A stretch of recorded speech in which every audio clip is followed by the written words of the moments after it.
Welcome to Choice Classic Radio, where we bring to you the greatest old-time radio shows.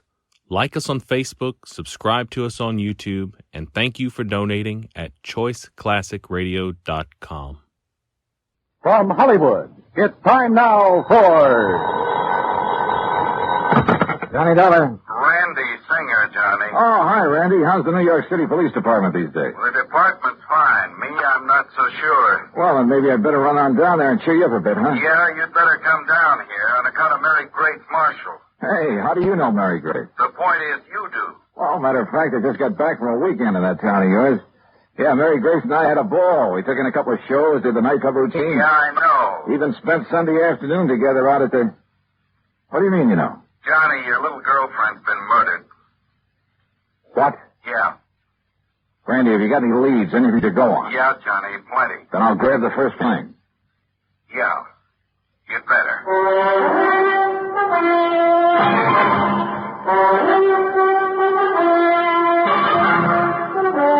Bob Bailey in the exciting adventures of a man with the action-packed expense account. America's fabulous freelance insurance investigator. Yours truly, Johnny Dollar.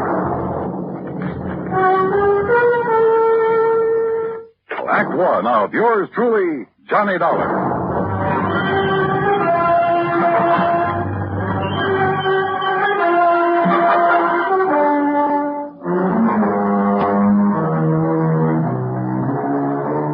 Expense account submitted by Special Investigator Johnny Dollar to the Mideastern Life and Casualty Insurance Company, Home Office, Hartford, Connecticut.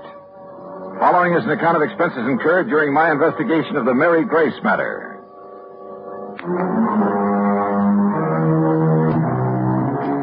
Expense account item 1, 10 cents. Phone call to the airport to reserve a seat on the first plane to New York. Item 2, phone call to Ben Perrin at the Claims Department of Mideastern Life.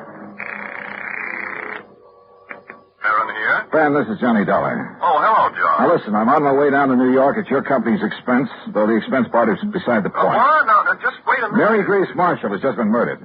Marshall? Your company holds a policy on her, and I'm going down there to investigate. Well, now, wait, John, until we issue proper authorization for you to conduct the investigation. Don't give me that, Ben. I'm going down there now. Well, then it's completely without sanction from this or any other... Okay, forget it. I was trying to save time, and I thought I was doing you a favor. Well, I suppose you are, but until a request for your services can be I routed said through the proper forget it. channels- Didn't you hear me? I gotta go. Gotta catch a plane. Well, for heaven's sake, man, what are you so up in arms about? Why you're so concerned about this particular... Because that girl was a personal friend of mine. A very dear friend. Oh. John, I'm sorry. I can see now why you're so upset. Yeah, I'm upset. By all means, go ahead, officially. And if there's anything I can do... Yeah, there is. You can stop all this yammering so I can hang up and get out of here. Goodbye. John, Yeah, what now? you really cared for that girl, didn't you? Yeah, Ben. I care.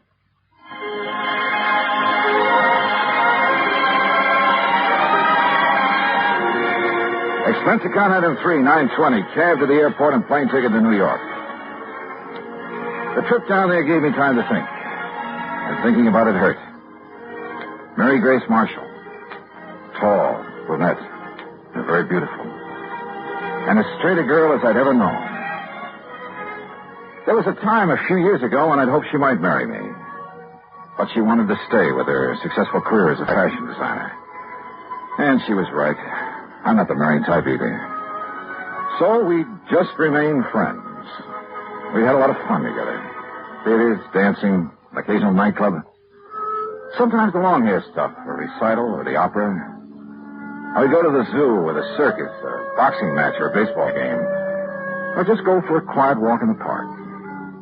And often just a long, quiet evening in her apartment over a tall, cool drink and good conversation. A good night kiss? Sure. But that was all. Now she was gone. And believe me, somebody was going to pay. Item 4, $6 even for a fast taxi to the 18th Precinct headquarters and Sergeant Randy Singer. Come on in, Johnny. Close the door. Sure. Hi. Better sit down, huh? Yeah. All right, when did it happen, Randy, and how? You said on the phone you have some leads. Clues all over the place. They all point toward one person. Oh. Toward the one person known to have been with her at about the time the coroner says she was killed. How was she killed? Struggle. Fell and struck her head on the base of the fireplace. Cigarette, Johnny? Oh, yeah, thanks. Incidentally, so far I've been able to keep this thing out of the papers. Oh, hey, give me a light, will you? I seem to have forgotten my lighter. Yeah, you have. Here. Thanks. Now, the coroner says she was killed Sunday night, late. What? By somebody who must have spent several hours with her. You said late Sunday night. That's a... Go on, Johnny. Hey, look, stop snapping that lighter and... Wait a minute, where'd you get that? According to all the evidence, it was left behind by whoever murdered Mary Grace Marshall. Here. Look familiar? Are you crazy? This lighter is mine. Yeah, Johnny. I know. Now, Act Two of yours truly, Johnny Dollar, and the Mary Grace Matter.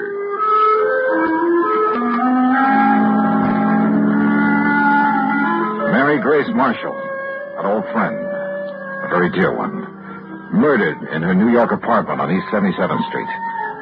Sergeant Randy Singer, my old friend at 18th Precinct Homicide, had called me immediately.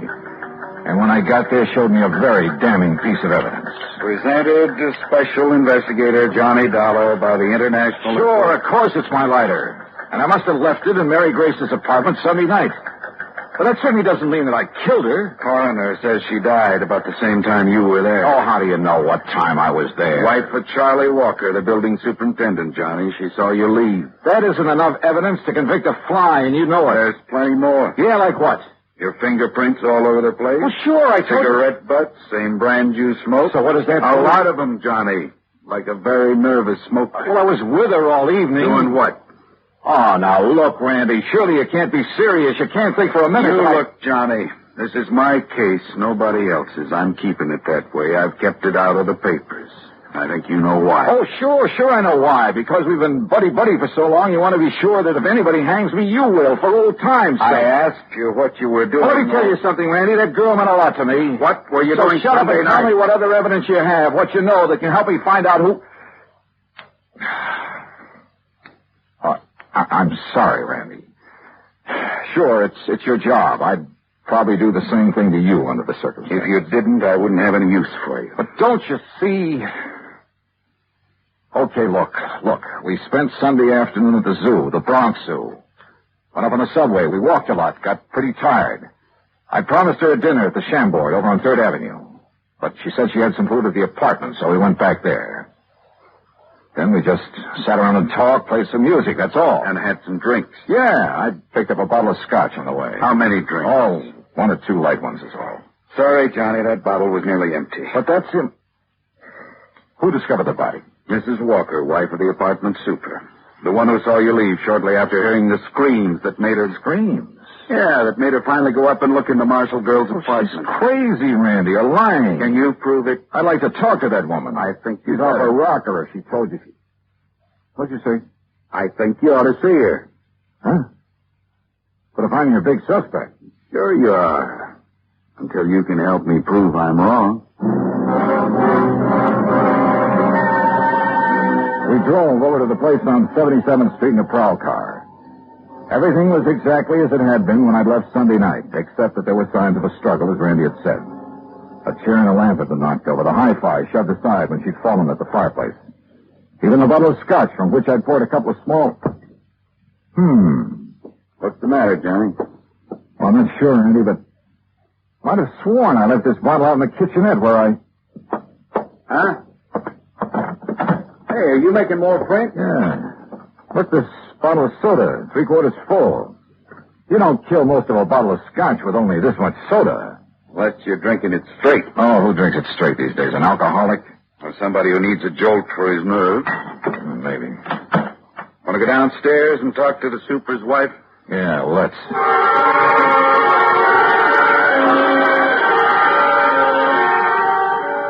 The superintendent's wife turned out to be a living doll. Young, pretty, with too much makeup. The sort of looked like she decided to get out of the chorus line for a quieter life as the wife of a building superintendent. I noticed a peculiar, spicy kind of odor when she first let us in, but thought nothing of it at the time. Now, you're sure this is the man you saw leaving Miss Marshall's apartment, Mrs. Walker? I was standing right here in this doorway. It was after I heard her screaming up there, around midnight. You're sure you heard a scream? Well, my husband heard it first. He woke me up, pounding on the wall between our bedrooms. Oh, didn't he get up to investigate? Oh, no, the lazy... Well, he's been sick. He's still sick. But then I heard the screaming, so I run into his room and asked him what to do. Go back to bed and forget it, he says. It's probably just a party upstairs. Then you went up and found the body, huh? Well, first I tried to sleep, but I kept thinking I heard noises. From upstairs? Well, no. You're sure? It was like maybe my husband was getting up or something. Go on. Well, finally, about 2 a.m., I went up to her apartment. When she didn't answer my knock, I let myself in.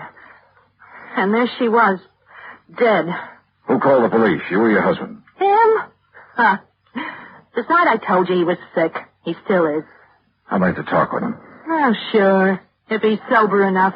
Come on. That was a funny crack. If her husband really was sick. She led us toward the rear of the apartment, and I mistakenly started to enter her bedroom. That peculiar odor again, only more pronounced. And believe me, it was an arpege. Here, mister, this way. Her husband's bedroom was pretty much of a mess, untidy, with pictures of bathing beauties, calendar art, and some striking pictures of Mary Grace Marshall plastered all over the walls.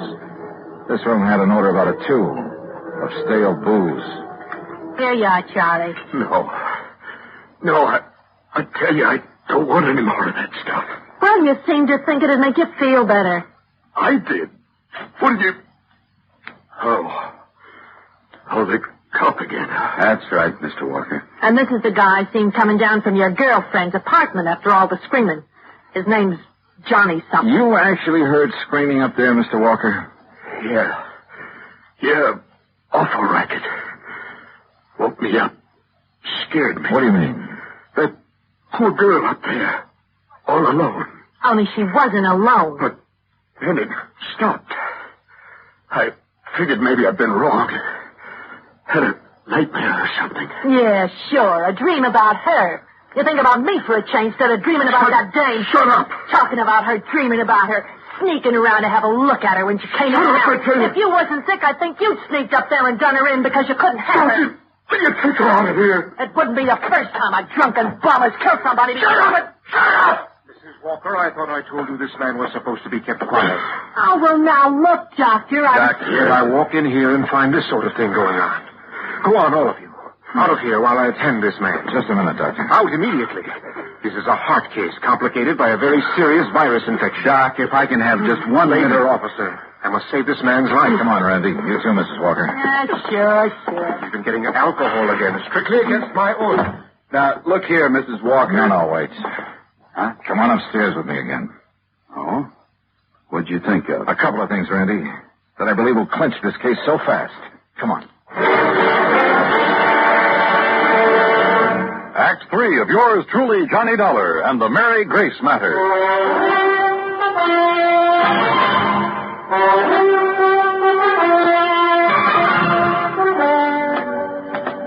What do you mean, clinch the case, Johnny? Didn't you hear enough from Charlie Walker and his wife? Yeah, I heard plenty, Randy. Well, then what's the point of coming back here to the dead girl's apartment? Let me show you something here in the kitchenette. A scotch bottle. You shouldn't pick that up, Johnny. Print. Yeah, prints. And where your boys dusted over them to show them up. But look. Yeah? Right here they're smeared, see? By a piece of cloth. Sure, he tried to erase them when he killed that bottle. Now come on back to the living room. And here, take a look at this.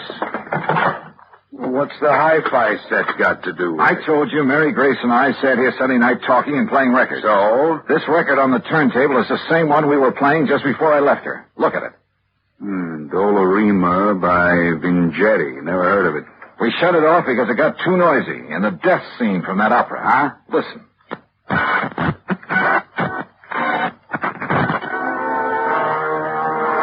Yeah, here it is.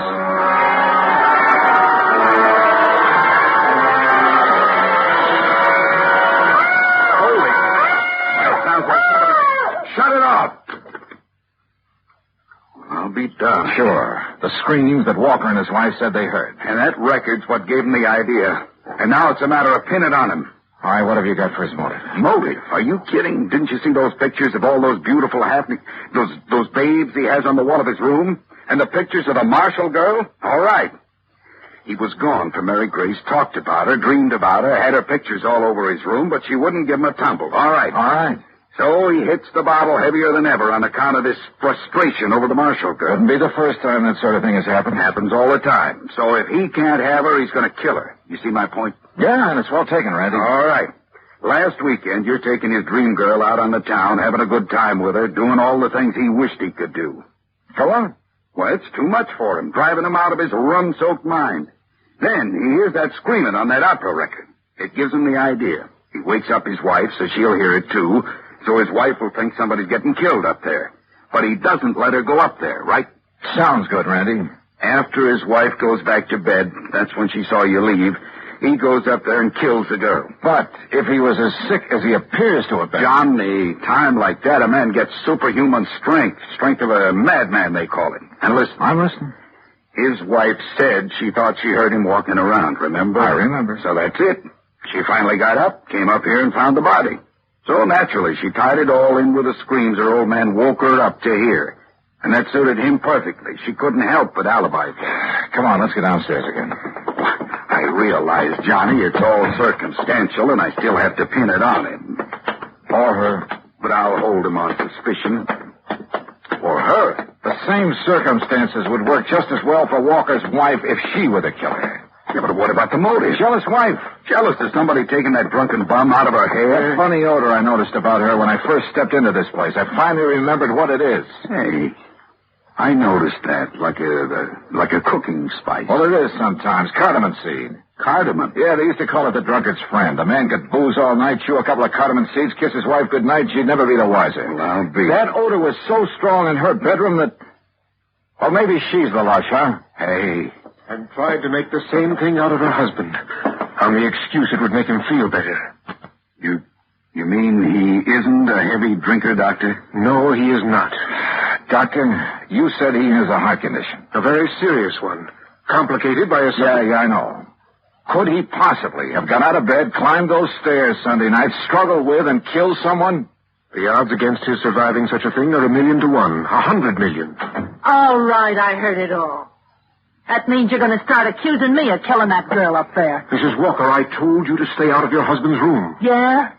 Well, he's dead, Doc. Dead? I don't know what you give him, but he's dead. Did you give him more liquor? No. But you gave him enough before I came to... Wait here, all of you. Well, you going to try to pin that Marshall dame on me now that Charlie's gone? You've already pinned it on yourself, Mrs. Walker. What? You thought you'd left no fingerprints on that bottle up there. Well, I didn't. I used a handkerchief. Yeah. That's what I thought. But, no, wait a minute. I didn't mean that. Too late, I'm afraid. Oh, no, it ain't. Put down that gun, Mrs. Walker. All right. So I kill that dame on the second floor. And if I have to kill you,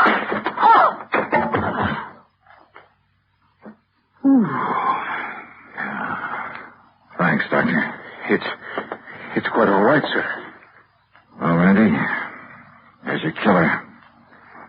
Happy? Yeah? I guess I ought to be. You? It doesn't bring back Mary Grace.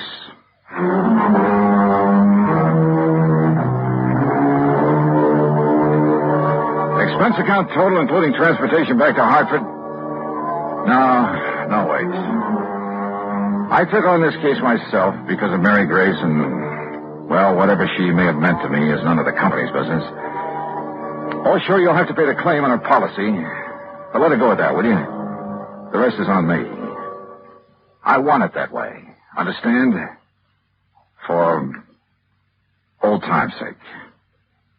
Yours truly, Johnny Dollar.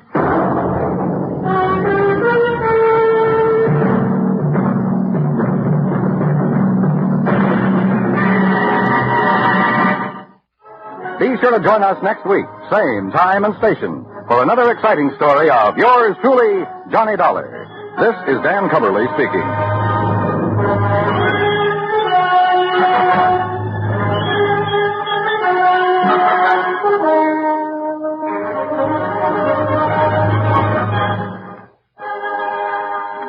is the United States Armed Forces Radio and Television Service.